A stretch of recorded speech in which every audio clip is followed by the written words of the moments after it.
देखो, railway stock के बारे में थोड़ा सा डिटेल्स में बात करेंगे। कुछ फंडामेंटली चीज़ बताने वाला हूँ। देखो, एक चीज़ जो ऑर्डर आया है और आप लोग देखते हो, तो ये ऑर्डर एग्जीक्यूशन करना पड़ेगा। क्यों ऑर्डर ऑर्डर एग्जीक्यूशन क्यों करना पड़ेगा? आप अगर देखोगे हर एक जगह में जो रोड कंस्ट्रक्शन हो रहा है, तो आप लोग कुछ लोग कहेंगे देखो कोई पॉलिटिकल बात इधर नहीं मत करना, क्योंकि पॉलिटिकल बात करने से हम और तुमको कोई फ़ायदा नहीं मिलने वाला है। वो लोग हम लोगों को पॉकेट में 1 रुपए देने वाला नहीं है। तो हम लोगों को इधर हर दिन हर चीज़ देख करके इन्वेस्ट करना होगा। अगर तुम नहीं करो तो अलग बात है, तो करना पड़ेगा, हम लोगों को सीखना पड़ता है। तो वो बात तो छोड़ दो। तो एक चीज़, एक कॉमन मैन की तरफ सोचो, इस कंपनी में रेवेन्यू आने वाला है, एक ऑर्डर आ रहा है तो ऑर्डर से रेवेन्यू आएगा, बाहर से भी जो आ सकता है वो भी आएंगे।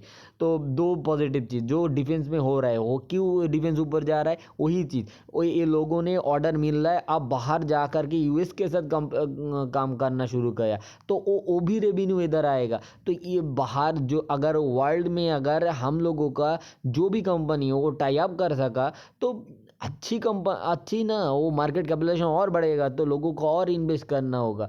तो एक चीज़, ये सब फंडामेंटली चीज़ बताने की कोशिश करो। हम लोग जो टेक्निकल देखना है ना, वो चीज़ आप बताऊंगा। देखो, कोई एक स्टॉक पकड़ लेता हूँ, आरबीएनएल। देखो, स्टॉक पिक करने से पहले दो चीज़ समझो।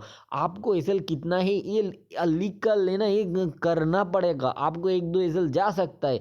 अगर 10 साल के होप में बैठे रहोगे, तो कुछ लोग कहेंगे हम तो 5x बना चुका हो, 10x बना चुका हो। हाँ, बना चुके हो तो क्या है, तुम्हारा एलोकेशन भी सही है ना, तो वो लोग वही से एलोकेशन करते हैं। तुम कोई भी म्यूचुअल फंड में जाओ, उसके स्टॉक देख लो, उसका अगर क्वांट म्यूचुअल फंड जो लोग आप बहुत नाच रहा है, तो उसको देख लो, रिलायंस में 8% स्टेक है। तो तुम्हारा कैपिटल कितना लेकर के मार्केट में हो, उसका हिसाब करो, कितना तुम ले सकते हो, उससे देखो तुम्हारा लॉस कितना ले सकते हो। देखो भाई, यही यही चीज़, बाहर हम लोग बाहर बैठे रहते हैं और स्क्रीन देखते हैं, वो देखना इतना आसान तो नहीं है बाहर क्या हो रहा है। आपके पास अगर कोई सोर्स रहता है, मतलब सोर्स मतलब XYZ, अगर कोई कनेक्शन रहता है और आप कोई इंटरनल न्यूज़ जानते हो, तो आपके पास अलग है। देखो, हमारे पास तो सब कुछ नहीं है।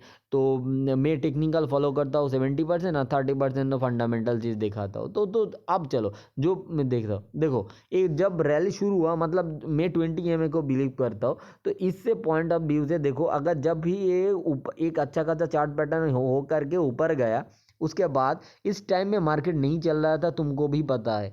तो अगर एंट्री मिलता, तो आपको लगभग कुछ नहीं मिलने वाला है, क्योंकि इसमें कुछ टाइम करेक्शन हुआ, उसके बाद एक दो कुछ नहीं मिला है, क्योंकि आपका ऐसे थोड़ा बहुत इधर उधर हो सकता है।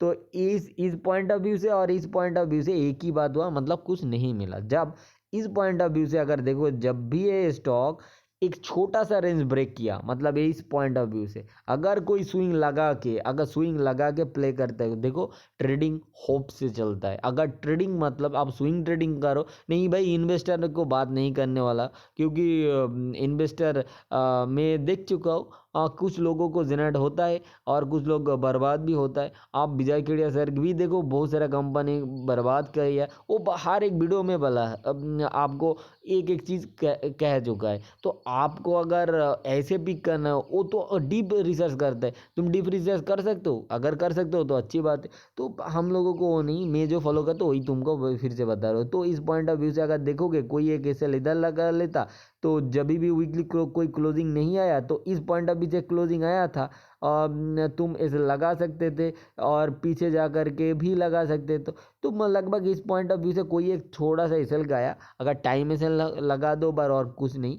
तो अगर देखोगे, अगर तुम एक काम करते, तो इस पॉइंट ऑफ व्यू से अगर देखो, तो तुम्हारा एसएल गया, क्योंकि इस पॉइंट अगर क्लोजिंग नहीं है, अगर तुम क्लोजिंग कर सकते हो तो अच्छी बात है। तो फिर से जब ये 20 EMA के ऊपर उठा और फिर से रैली शुरू हो गया, क्योंकि एक अच्छा खासा चार्ट पैटर्न भी ब्रेकआउट हुआ।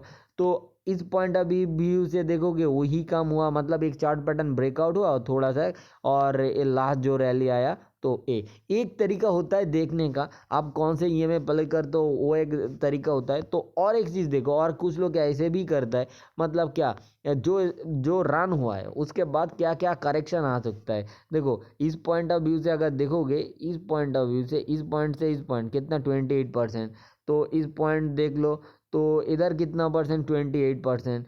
ये भी एक देखना पड़ता है ना, इस पॉइंट ऑफ व्यू से इधर ही से वही है हुआ 28%।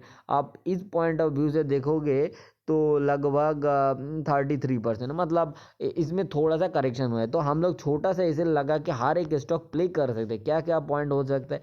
देखो इस स्टॉक को इस पॉइंट ऑफ व्यू से देखो, इसका ऊपर हम लोग प्ले कर सकते हैं, और नहीं तो जो ये लास्ट वीक प्ले उसका ऊपर। क्या इसे रहने वाला है, कोई 20 EMA तोड़ दे, नहीं तो लगातार कोई एक वीक के नीचे कोई क्लोजिंग दे दे ऐसे, नहीं तो 2-4 कैंडल कोई एनगल्फ कर देता है, तो हम लोगों को एग्जिट करना पड़ेगा। लगभग यही पॉइंट लगा लो, मतलब 230 के नीचे अगर कोई भी क्लोजिंग आता है तो हम लोगों को इस पॉइंट ऑफ व्यू से निकलना पड़ेगा। इरकॉन के देख ले, इनका अच्छा चार्ट लग रहा है, तो एक 20 में वही चीज़ अगर जा करके टेस्ट कर सकते हो, पीछे जाओ तो टेस्ट करने से आपको कितना करेक्शन हुआ, क्या क्या चार्ट पैटर्न था, आपको टेस्ट करना, बैक टेस्ट करना पड़ेगा। तो एक अच्छा खासा रिजेक्शन इधर भी आया, कोई भी क्लोजिंग इसके नीचे, कोई भी क्लोजिंग अगर ध्यान से देखोगे, जब ये लास्ट क्लोजिंग आया था इसका ऊपर, जो लास्ट क्लोजिंग इस पॉइंट है, इसके नीचे और कोई कैंडल गया भी है, कोई भी क्लोजिंग नहीं हो पाया। तो ये चीज़ ध्यान देना होगा।